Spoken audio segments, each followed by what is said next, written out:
What's new in the NFL this season? First ever NFL Week 18 regular season games, NFL playoffs with 6 wildcard games, including a Monday night wildcard game, and WagerTalk and Sports Memo handicappers lowering the price for the NFL playoffs. Last season, the NFL playoff pass was priced at $149, but this year, not only have we lowered the NFL playoff price to $119, but included NFL Week 18 for free. That's right, for $119, you get the final week of the regular season, plus the NFL playoffs through the Super Bowl on February 13, 2022, including any 5% best bets.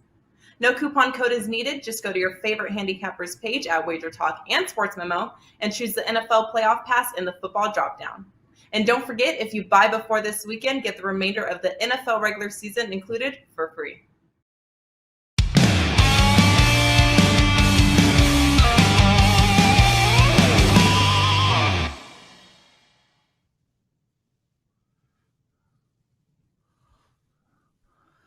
Welcome, everybody, to WagerTalk Today. I am sweatshirting it.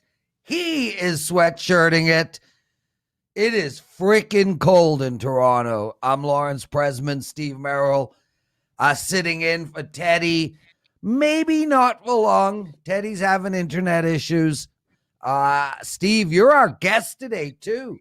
We're going to look at DePaul St. John's, Houston, South Florida, and the Packers and Lions game. What's up, brother? Yeah, a couple of things. First of all, I'm looking forward to doing my own follow-up questions to myself if Teddy isn't here. It's going to be a first time in WagerTalk Today history. And also, I am sweatshirting it. I normally bring the collared shirt on when I'm the guest. If I knew I was going to be the guest host, I might have, but it's freaking freezing here on the East Coast as well, Prez. Yeah. 70 degrees. We had a record high on January 1st, the hottest January 1st ever where I live. 2 days later, it was in the 20s and snowing. Just insane. Okay. And yeah, I've got the hoodie on today as well. Well, a lot of people around the world have no idea what in the 20s mean. Oh, Fahrenheit. I see Teddy. I you know what? Let's just do this segment right now without him. Oh, why that's not? Not nice.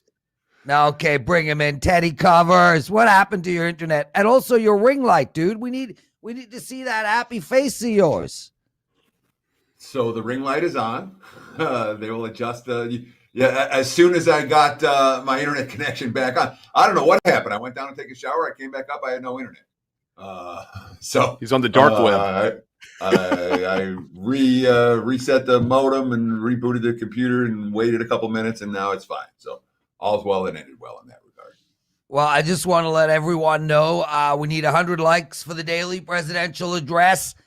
I went 2-1 yesterday, now 13-5 in those free picks. And Teddy, what occurred to me, I was on Puck Time earlier today, and it occurred to me that at this current moment in time, you know when you guys have too many runs? Like, I mean, I have, listen to this. I have won 5 days in a row of betting. I have won 15 of my last 17 days of betting.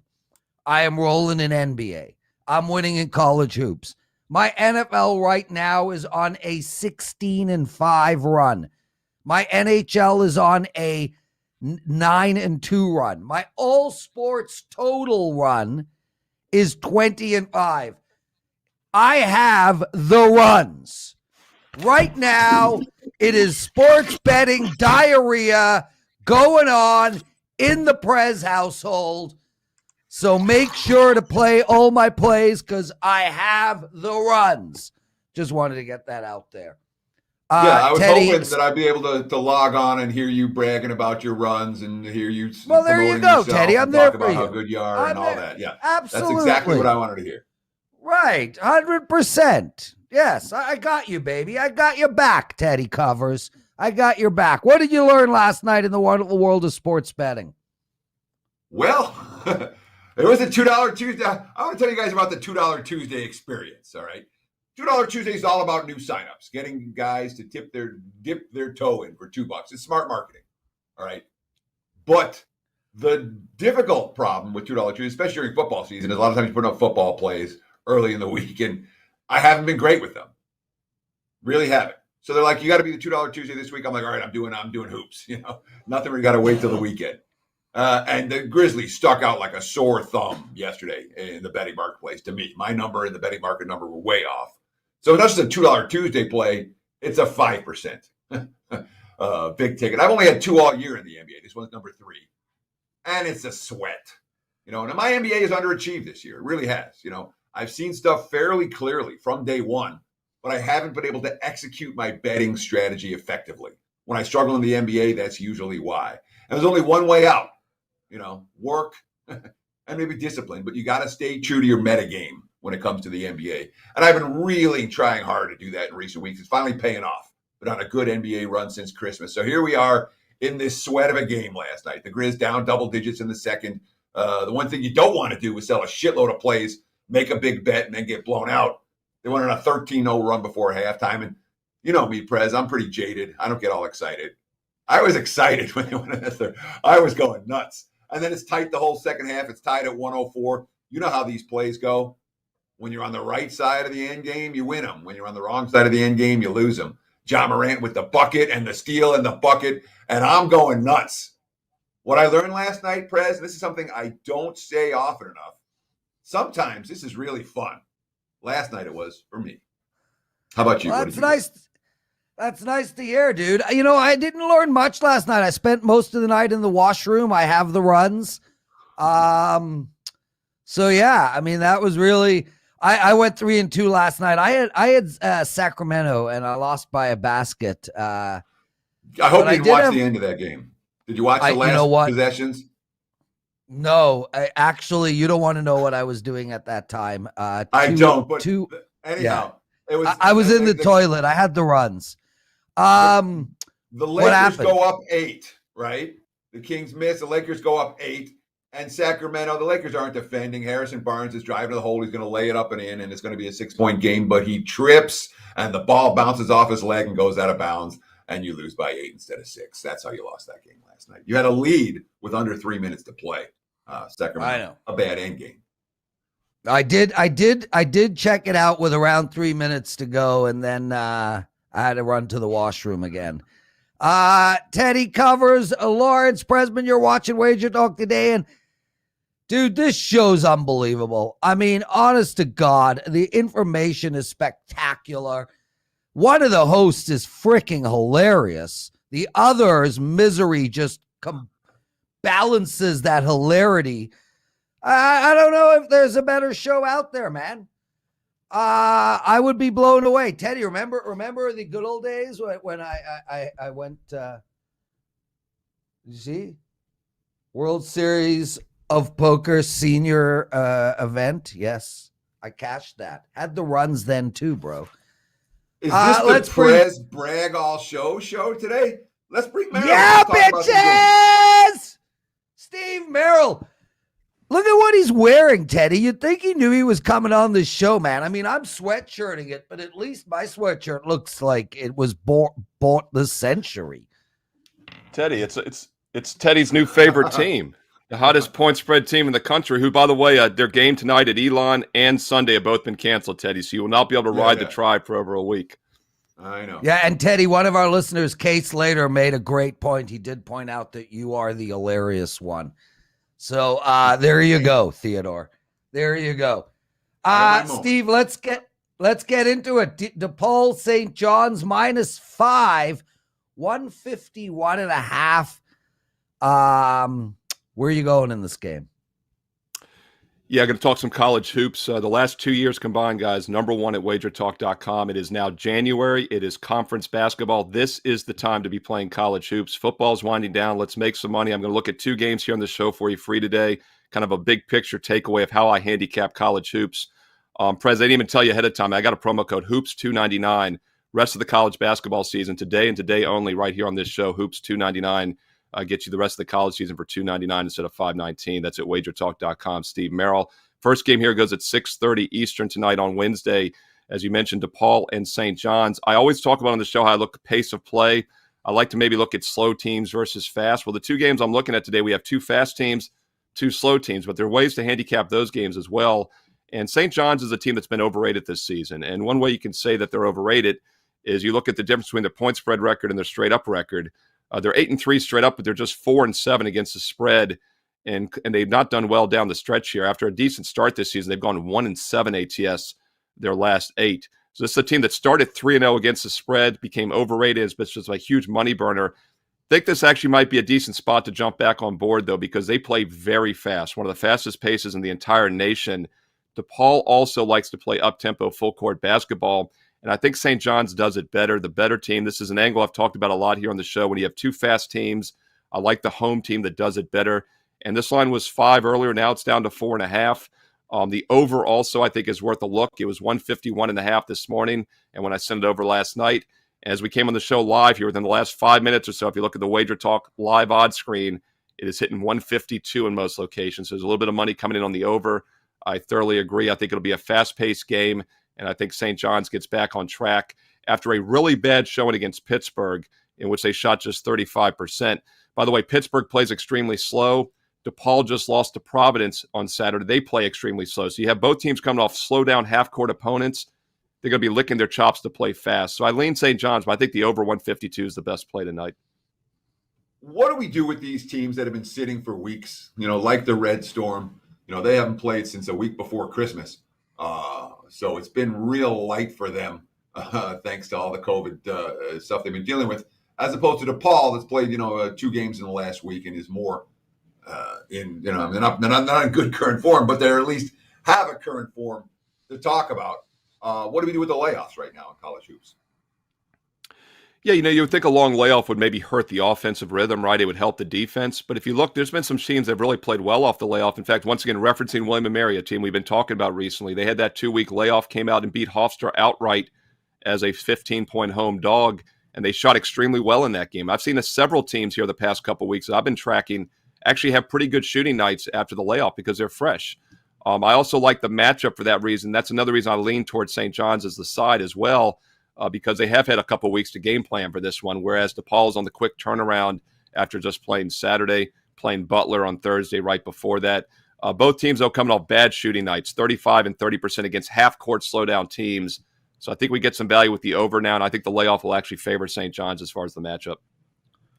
Steve Merril, everyone. You can find him at WagerTalk.com. Real quick, Tony writes, I thought Jay Money was going to be your guest today. No, that is next week. Jay Money will be on. They also mentioned that Steve is more of a straight man than Teddy. I think that's probably fairly accurate. And some guy asked if what my runs are. So I just need to answer that question. No one asked that question.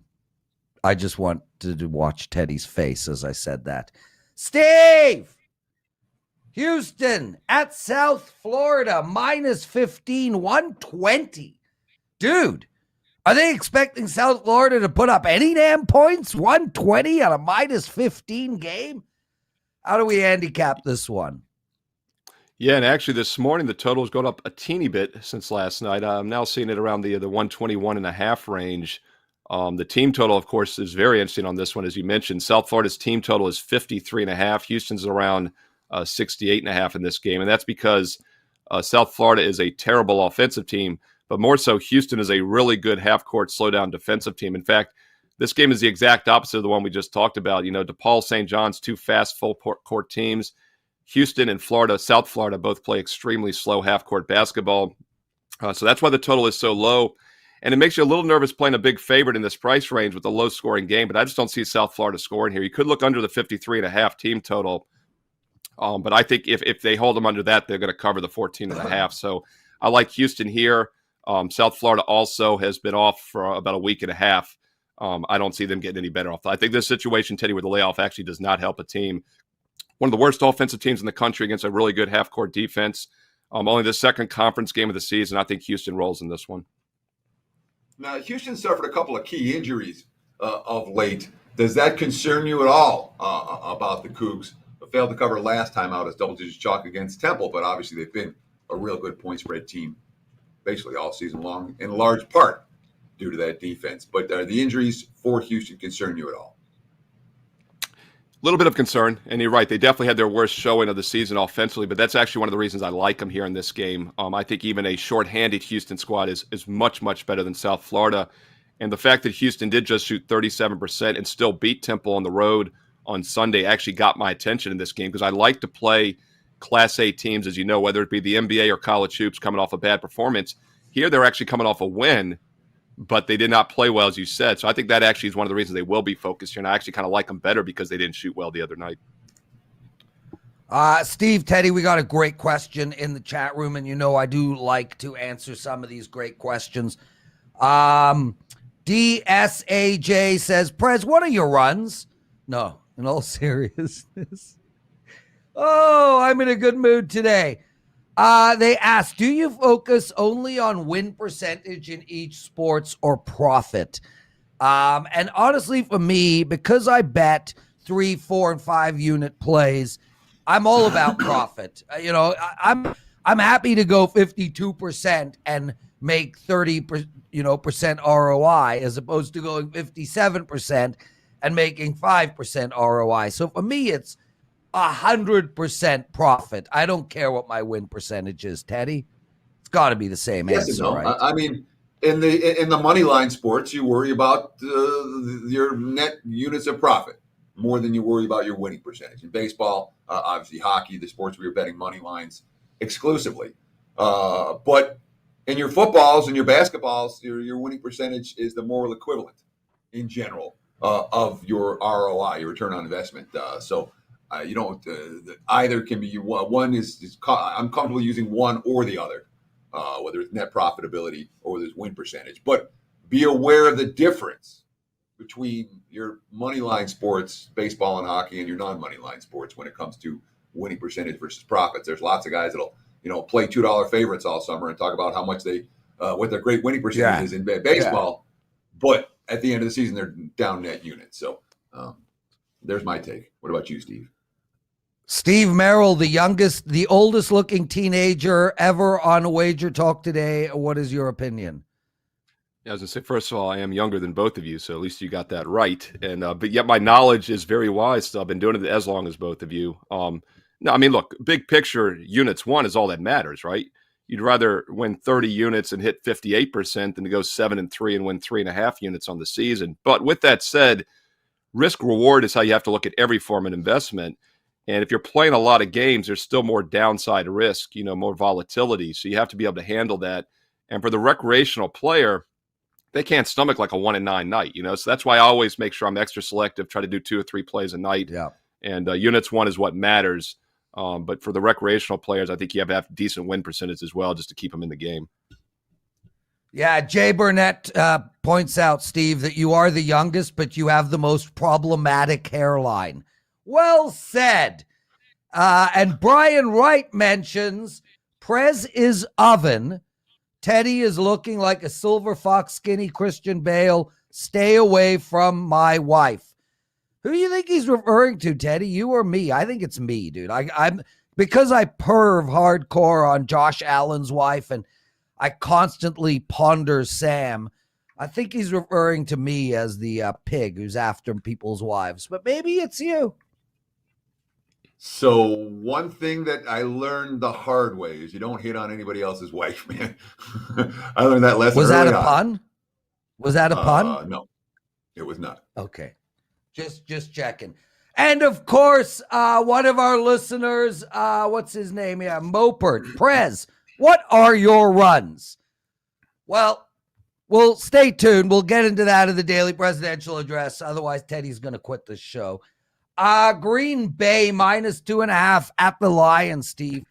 I'm really curious how you're going to handicap this game. Look, I'm doing the NFL presidential address. I'm taping it later today.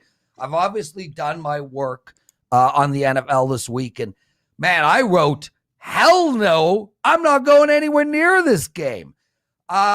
Green Bay doesn't need it. Detroit, even if they needed it, might not be able to take it. Man, this is a stay the hell away from game for me. So enlighten us on how we should bet this one. Yeah, I'm not sure I'll get to the window on it either, but I thought it was a really interesting game to talk about because there's a lot of interesting handicapping angles here, like you just said. First of all, The Green Bay is the only team that has absolutely nothing to play for as far as playoff teams this week. They have clinched the number 1 seed, which means they get the bye next week in the playoffs. Yeah. So they have nothing to gain, as you said, Prez. With that said, you start reading between the headlines. I had a play on the Green Bay Sunday night for my clients at WagerTalk.com. They finished off the Vikings like I thought they would. They clinched the number 1 seed. The look-ahead line on this game a week ago, and you guys should talk to Art about this when he's on after me here, was 11 at the Westgate. So that's how much of a difference this line has been adjusted. Now it's, as you said, 2.5 below that key number of 3. In hindsight, we all should have loaded up on Detroit plus 11 because Green Bay was likely going to clinch the number 1 seed as a 13-point favorite last Sunday night. So that's something to be interesting to talk to Art about here in the next segment. The question becomes, is it enough of an adjustment? I still would only play Detroit in this game. Now, I know, Teddy, you're going to say this isn't a good teaser game, and I kind of agree with you because the line probably isn't accurate, which means it's a little less more volatile. But, a 2.5-point dog up to 8.5, Detroit does make a decent teaser play for that reason. If you think 2.5 is a true number here. Takeaway for me, though, is Aaron Rodgers says he's going to play.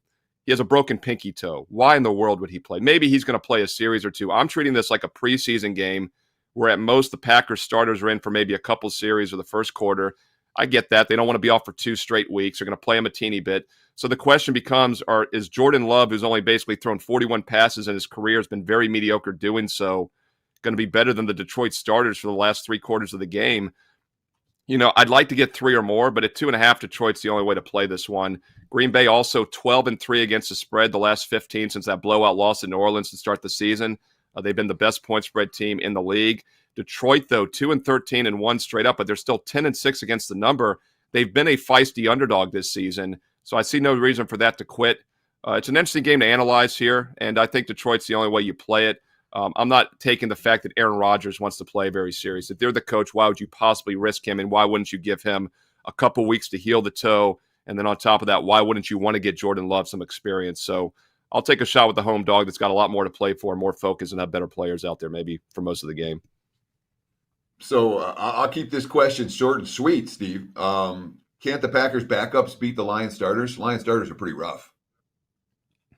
Yeah, no, I mean, that's exactly what the handicap comes down to. And it concerns me enough the starting offense and defensive lines are in there, Teddy, but I'm not so Jordan Love has been that great in his limited outings. He's averaged about a 55.5% completion, maybe like a 75 quarterback rating. He hasn't been that good so far in the NFL. So I do think the Lions starters are better than any team's backups. It's just a question of how much of the Packer backups we see. I still think Detroit's the only way to play it. Steve Merril, everyone. Outstanding work, Steve, like always. Give out that promo again. Give out your college basketball record. And one of our listeners suggests Rogaine. Yeah, I need thicker hair. Like my hair's an issue here. I'm balding so fast, right? I swear. Jealousy. Man. Oh, so fast, dude. You're like almost 50. Why don't you call Carmine and Marco and have a little chat with them? I know it's all downhill from here. Hey, seriously though, college basketball, this is the time to be playing it, guys. We literally put this code together minutes before the show. I told the Detroit office I wanted something special for the Wager Talk Today viewers. This promo code is on this show only, and it's good for today only.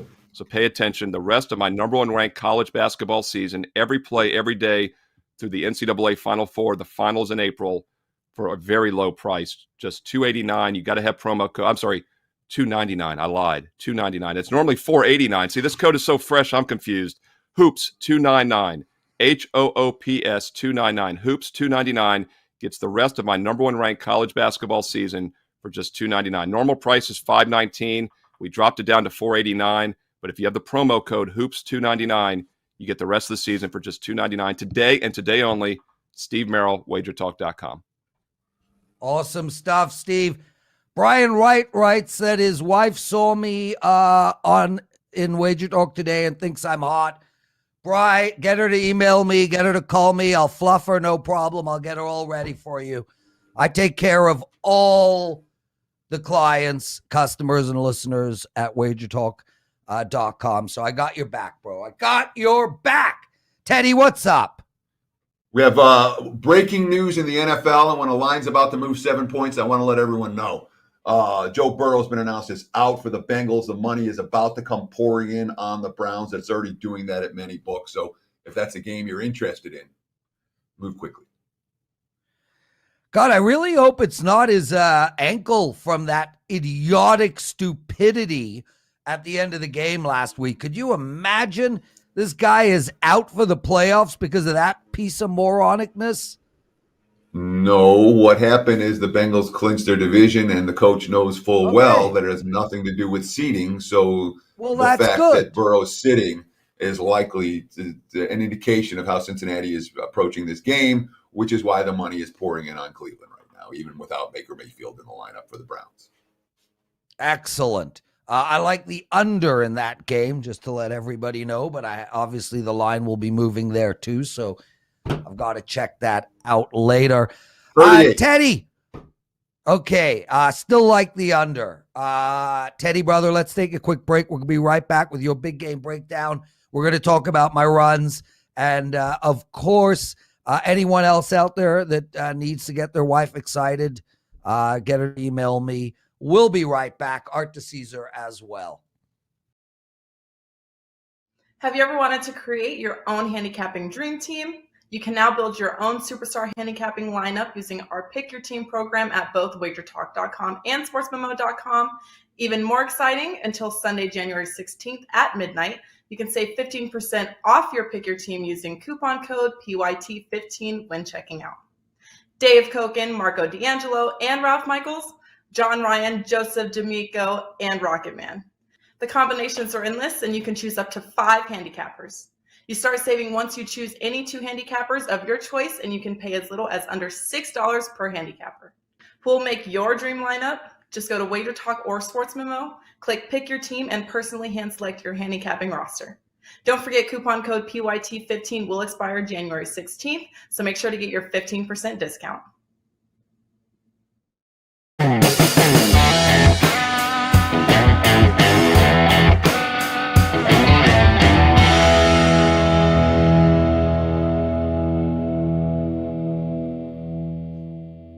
It is time for today's big game breakdown. Let's talk a little NBA on ESPN for a Wednesday night.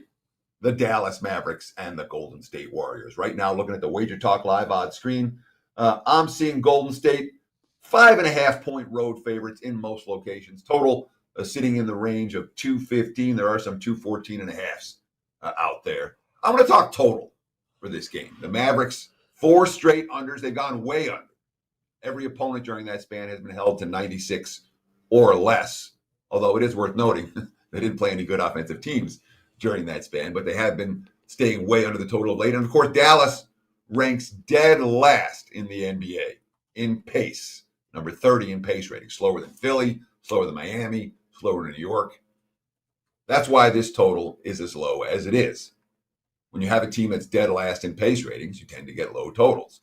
But when you're playing the Golden State Warriors, who have, if not the best, one of the best half-court defenses in the NBA, you don't want to play at your normal pace. And I think Jason Kidd knows that. This is not a situation where I expect Dallas to control pace against Golden State. The Warriors are middle of the pack pace-wise, but they're top 5 in offensive efficiency. They scored 113 plus 5 times their last 6 games, 4-2 to the over during that span. The last 10 meetings between these two teams, each and every one of them got to 215 or higher, 8-2 to the over. Last year, so we're not talking about 100 years ago, last year, 133 to 103, 134, 132, 147, 116, all of them flying over the total, and all of them totaled at least a dozen points higher than tonight's game. And it wasn't like Dallas played super fast last year. They ranked 25 in pace a year ago. So there's not been a complete change of philosophy between Carlisle and Kidd. Total here sitting at 215. I think it's too low given how these two teams have played. I don't think Dallas controls pace here, and I don't think Dallas holds Golden State to 96 or less like they have to their recent opponents. Look for the Mavs and Warriors to get up and over the total. There's your big game breakdown for Wednesday. Back to you, Mr. Prez. Awesome, Teddy. Art DiCesare joining us. Excited to have him. Art, dude, you look good, man. I like the unbuttoned look, relaxed. Got the Grecian formula going. Really feeling your vibe today, bro. Prez, I appreciate it, man. I was sad to not be on with you guys last week, but it's a pleasure to be back with you gentlemen this morning. Yeah, what happened, dude? I mean, there's no excuse. Like, literally, you could have been sick. Like, you can't leave us hanging dry like that. Dude, work, man. We don't all just get to live this charmed life like you. I actually got to go hit the pavement and put some hours in at work, man. Listen, I texted Teddy the night before, and he knows I was as sad as can be. It's never something I want to miss. Speaking of my charmed life, Art, next Sunday I leave for Punta Cana. I got to let Steve know he's going to be covering for me. Then I go straight into Florida. 10 days I'm away. Get back. 2 weeks later, I'm going skiing to Utah. Get back. 3 weeks later, I'm going skiing to Whistler. Get back. And 2 weeks after that, I'm off to Aspen to ski. So, yeah, pretty charmed. But you know what? Yeah. I've earned it. I worked my freaking tail off. In all seriousness, and Teddy can tell you this, I started a company called This is how the rich Bettors. guys who get born into money and whose family makes money. I wasn't born into money. Oh, I was not. I earned this vacation. Next vacation. I wasn't born into money. Don't even. That's lies. That is outright lies. And my brother might be a billionaire a few times over, but he's not handing me a whole lot of money. That's bullshit. I started a company just in 99. a couple $100 million. I sold it in 2007. I started another company. I sold it in 2010. BS, Teddy. And I started WagerTalk. Don't detract from the work I have done. Anyway, speaking of which, as I was trying to say, Art, back when I started Who to Bet On in 1999, I went 6 years where I didn't sleep from Thursday to Sunday. So I have done my share of heavy lifting. Anyway, dude, how do we bet this week in the NFL? Yeah, bugger off, Teddy. How do we bet this week in the NFL? So many meaningless games. I mean, conceptually, how do we attack this card? It's a great question. I think you go in, you kind of tiptoe to start. You look at really who needs games. There are a couple of teams who can move seeding. Obviously, Raiders, Chargers is a win and in type game. So there are some games that do set up for that. You guys just talked about it. The Packer-Lion game means nothing. Obviously, the Lion season has been over basically since week 1. And Green Bay clinched last week. So what do they have to play for? Prez, I like what you kind of talked about in the Bengal game. Like maybe some of these totals are where you attack things. Maybe you don't look at spreads. Maybe if you're not a spread guy, maybe you look at totals this week. Maybe you decide, well, it's all backups or some of these starters are going to play. So I think maybe that's an angle to take this week. But, yeah, if you just look at some of these look-ahead lines, I know Steve had mentioned it. We had Packers -11, and then when we reopened it on Sunday, it was Lions -2. Now it's Green Bay -2.5.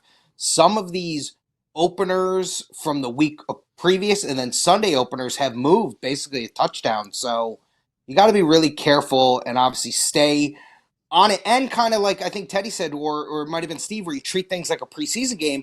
Listen to what the coaches are saying. Are they playing guys? What are they going to be doing? So I think that's a very important thing to keep in mind this week. Does the week, normally it's week 17, this year it's week 18, is the handle down this week? Or is the handle actually up because the wise guys are betting a bunch of money trying to get on the front end of some of these coaching decisions? What's the handle look like for week 18 compared to a normal NFL week, your average NFL week? I think it's normal, Teddy. I think it's obviously different because of the factors that we just talked about and how people are just going to have to be careful and maybe even treat it kind of like a preseason week. Obviously, it will be bet a lot heavier than preseason football, even though preseason football gets a good handle. It is still regular season NFL. These things count. There are some things that can happen. So we'll have good handle on the games. There's no doubt about it. Obviously, there's no college this weekend or anything else that can kind of, interrupt that. Last weekend we had still a lot of college bowl games to go. So it will still be a really good handle this week. Well, there's still one more college game that's worth talking about. But we'll ask you about that in just a minute. Now, of course, talking to Art DiCesare at ArtDice21 on Twitter, an excellent follow. I encourage you to give him a follow right now. A supervisor over at the Westgate Superbook here in Las Vegas, and a longtime friend of the show, a guy who gives us a look from the other side of the betting counter, which is always an important perspective to have. That's why we love having him on the show each and every Wednesday, with a few exceptions when life happens. But Art, I do want to ask you about some of these line moves for Week 17. You talked about what Week 18. You talked about the Packers and the Lions. We've seen the Bengals and the Browns line move a touchdown this morning. We've seen a huge difference from where the Patriots look-ahead line was to where it is now, and on down the line. I mean, we can go through a half a dozen games where there have been significant line moves this week. Do we expect more of that between now and kickoff, or is that one of those deals where early week you're going to see the markets going nuts? Later in the week, the markets may not be so active. Yeah, I could see it starting off pretty heavy, but like you said, we're sitting here. We wake up this morning thinking maybe Joe Burrow is going to play in that game, and then in the last hour or so that breaks. Yeah. Obviously, a couple of days ago, it breaks that Baker Mayfield's not going to play in the game. I really just think you got to really stay on top of this stuff. It is like what's happened over the last couple of weeks with all the COVID stuff. You just really have to know what you're betting into, and hopefully you don't get burned, because there is a chance maybe you make a bet today or tomorrow, and then all of a sudden a bunch of guys from these teams that maybe have, we can move seeds. We can go from the 3 to the 6 if we lose, but maybe that's not important to some team. Like there's things you got to really, it's hard to handicap because you just don't know. You don't know what the motivation is for some of the teams. Some teams might not care about who they play or what the seed is. So it really is a tough thing to handicap. Art DiCesare joining us. Art, one of our listeners and one like absolutely spectacular guy, Joe Esposito. He writes, and I'm going to read the whole thing to you, and then I'm going to isolate one of the questions. Art, who decides to make those line moves? Who decides what a number is released at and when the line should move? Does each book have a guy, or is it the gaming regulation type thing? I'm just going to, it's not gaming regulation, it's the books. But Art, talk to us about these line moves, because when you have a line move that big, it can't be every book, figuring it out on their own. There's got to be leading indicator books and stuff that you're following. A huge bet might come in on one book that then, cascades through the industry or whatever. How does it all work? I think we handle it at the Westgate as we have our team in the back. We have our risk team who is going to get together. They're going to put out a look-ahead line. Then they're going to come back Sunday, basically as the games are ending, and they're going to reopen a line. And then they're just going to talk about it through the week. Yes, I do think there are indicator books. I'm very confident in saying that the Westgate is an indicator book. I believe yes. Some books follow the market. Some books, basically, I don't want to say copy and paste, but some do. There is just that, okay, well, we see that this book is going that way. We're just going to follow that trend. So I know for us at the Westgate, we really just believe in our team. And it obviously is difficult because of all the stuff that's gone on this year. And this is a tough week anyway, the last week of the NFL season, throw in the COVID stuff.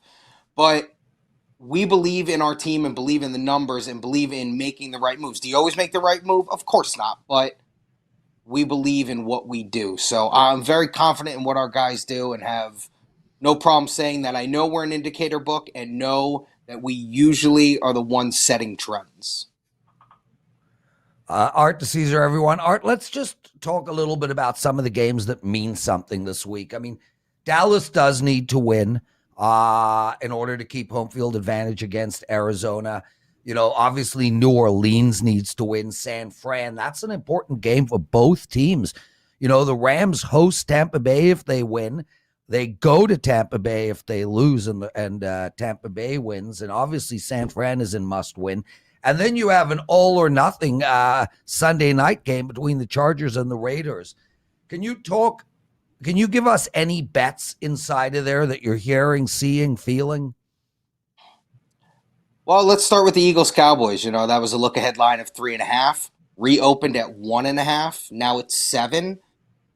Obviously, Dallas needs the game. The Eagles don't. The Eagles are basically just locked in. They've clinched a playoff spot. I don't even think they can move. Maybe they can go from 6 to 7. I'm not even 100% positive about that. But it's actually been pretty good Eagle money. Eagles have been, especially because it's 7 now, even if they don't need the game, Eagles have been a sharp team this year for the bettors. Sharp bettors have taken the Eagles. That's been one of the teams they've liked to bet so far this year. Another team they've liked to bet is the 49ers. We had that as Rams minus 6.5, reopened it at 6. Now it's Rams 4. Both teams need the game. Niners obviously need to win the game to get in. Rams don't need it necessarily because they're in, but they can win the division. Winning the division's way better than not winning the division. You get a home playoff game. Maybe you can be the 2 seed. If Green Bay falters, now you're the number 1 seed in the NFC. But we've seen good Niner money come in because the Niners have been another sharper team. And, when you look at the Sunday night game, the Raiders were always a team that we're going to take money on, obviously being the home team. They have kind of fallen off the last couple of weeks. People have just laid off of the Raiders, but now they're back on board. So we've seen Raider money this week. They're taking the 3, taking the Raiders on the money line, feeling the Raiders are back and will get in, finally get over the hump and make the playoffs. So despite the public jumping off the Raiders the last 3 or 4 weeks, they're back on board this week. All right, I'm going to throw to Teddy really quick. What? Yeah, Teddy. Sorry, I wrote it in Slack. Too late. Too late. As you too finished late. talking. Yeah. I get it. Listen, I'm not perfect here. Teddy, I'll throw to you in a sec. I just want to say something quick. Genius maneuver by Cincinnati. You don't want to go out there and lose a game. It doesn't look good. But if they lose this game, they get New England instead of Indy. They get Tennessee instead of Kansas City. It's a big deal to let the Bills jump ahead of them. That's for sure. And a bummer because I was really hoping for a Bills-New England matchup. I just wanted to throw that out there. Teddy, what's up? We have just a few minutes left here with Arthur DiCesare. That was Prez, you're something. Oh, I'm annoying the shit out of Teddy today, Art. Oh, it's like so glorious. Dude, that was you jumping in the middle of the segment, hijacking it on an alternate topic, and then just leaving it. So on a time where we're running out of time. Art, let's talk. We have as much time as we want. I want to actually ask you about LSU Kansas State last night. That was literally a game where nobody bet LSU. The pros, the Joes. How bad is a game like that for the books? Do you guys take a bath? Is it one of those deals that one game is going to affect your whole balance sheet for the night? How bad was that K-State LSU game or the Westgate? Yeah, it wasn't good. I think the only saving grace was it was a random Tuesday night where I don't know if a lot of people knew there was one college bowl game left. But obviously, basically when a game opens as a pick'em and then gets north of 7 and then basically closes at 9.5, 10, it's not good. You're right. We couldn't find anyone. I even was sitting there on the line in like my little kind of cubby, and I just heard people coming to the window trying to make the case to tellers like, do I take LSU here? That's so many. And like, just no one could figure out like, why do I take LSU here? So yeah, I mean, we don't necessarily take a bath on the game, but it was not a good result for us. So that's a polite way of saying we didn't necessarily take a bath in the game, but we kind of did. But at least it was a Tuesday night. Talk about the national championship game. Georgia, Alabama, obviously a rematch of two teams that met in the SEC title game. What kind of action are you seeing? What kind of action do you expect between now and kickoff? We're not going to have you on again until the college football national champion has been crowned. Yeah, well, obviously a rematch. I don't know. Listen, we're going to get good handle on the game because it has been the best two teams in the country all year. I have heard and listened to some of the bettors come up. There is some fatigue on seeing the SEC again, seeing a rematch again, Alabama. There's some fatigue on that, but when we opened it during basically the Georgia-Michigan game. We opened it Georgia -1, and it's gotten to 3. Georgia points. People have bet Georgia, thinking at some point they will break through here. But then we've seen good money come in on Alabama money line because you're getting Alabama at +120, +125. So there's been a nice split there. The total's gone up 1 from 51 to 52.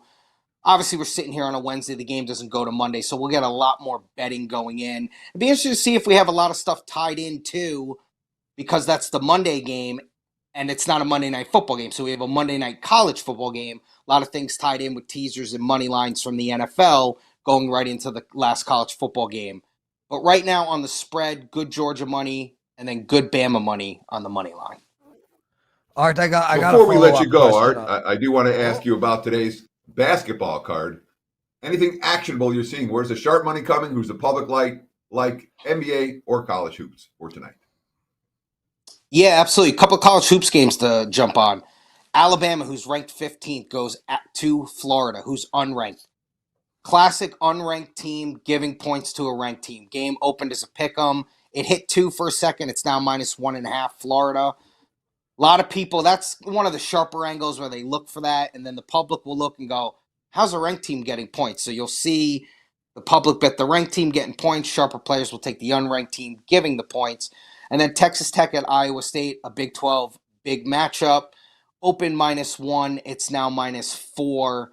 So you've seen some good money come in there on Iowa State. All right, I got one quick question, and then we'll end this segment. You know, prop bets are becoming much more bet these days. Same with teasers. 15 years ago, I'm sure 90% of bets were sides, 10% totals. What I'm curious about is totals. You have this one game, Alabama, Georgia, probably the second most bet game of the year, give or take. What percentage is going to be sides versus totals? I'm just curious how big total betting has become over the last 10, 15 years.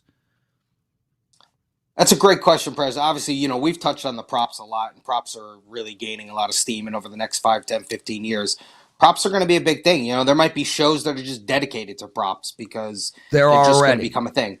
Okay, there you go. So I'm going to say this. I don't want to give a number, but I will write this down. And when I come back on next Wednesday, I will give you guys the breakdown from the college football game. Obviously, a standalone game. And I'll give you the percentage of side and total bets, and we can kind of revisit that and see where we are. Perfect. Art DiCesare, everyone. Westgate Superbook supervisor, great friend of Wager Talk, even better friend of me, puts up with Teddy. Art, thank you for joining us, man. Real pleasure, brother. What do you have to promote quick? And then it's time for the daily presidential address. I appreciate you as always, gentlemen. Just come down to the Westgate, guys. Come check us out. Come check me out. If you need any help, you just come down. You ask for Arthur DiCesare. Still doing reduced juice, -105 on Thursdays. You come in. That's just sides, no totals. But you can come in. You can get games at -105. Starts about midday on Thursday. Anything you need, you just come down and ask for Arthur DiCesare, and I'll be more than happy to help. Yeah, and Art, let me tell you, on behalf of all the human race, you're very checker-outable. Art DiCesare, everyone. Okay, boys, it's time. Let's go. The daily presidential address.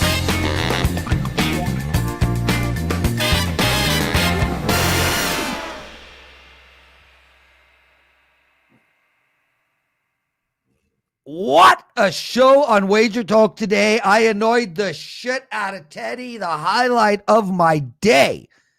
We also had Steve Merril on and Arthur DiCesare. Check it out. You can find it at WagerTalk TV, our YouTube channel. Guys, I just want to say it's one of those situations where I'm so hot in everything. I'm like a furnace, an oven, the sun. I don't even know where to begin. So what I'm going to just say right off the bat is I have an NBA total up tonight.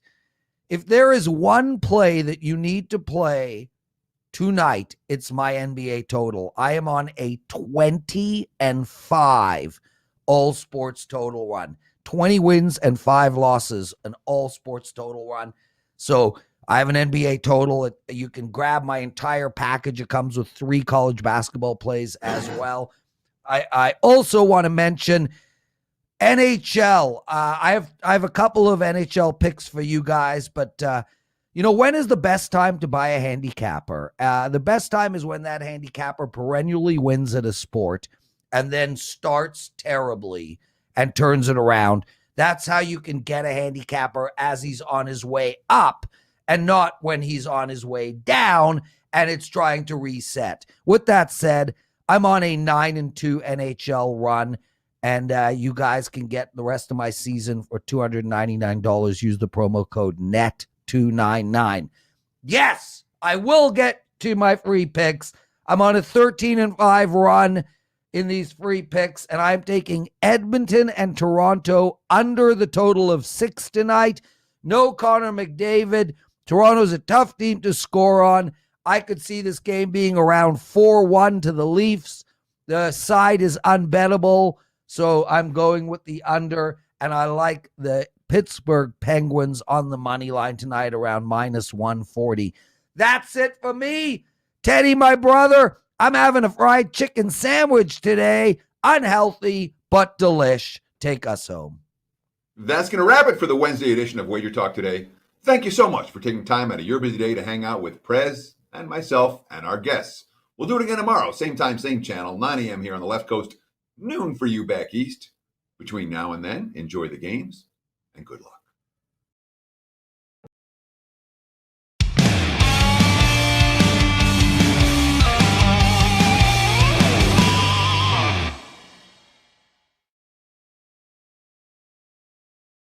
What's new in the NFL this season?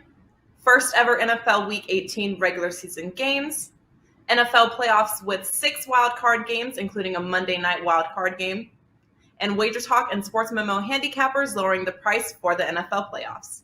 Last season, the NFL playoff pass was priced at $149, but this year, not only have we lowered the NFL playoff price to $119, but included NFL Week 18 for free. That's right, for $119, you get the final week of the regular season, plus the NFL playoffs through the Super Bowl on February 13, 2022, including any 5% best bets. No coupon code is needed. Just go to your favorite handicappers page at WagerTalk and Sports Memo and choose the NFL playoff pass in the football dropdown. And don't forget, if you buy before this weekend, get the remainder of the NFL regular season included for free.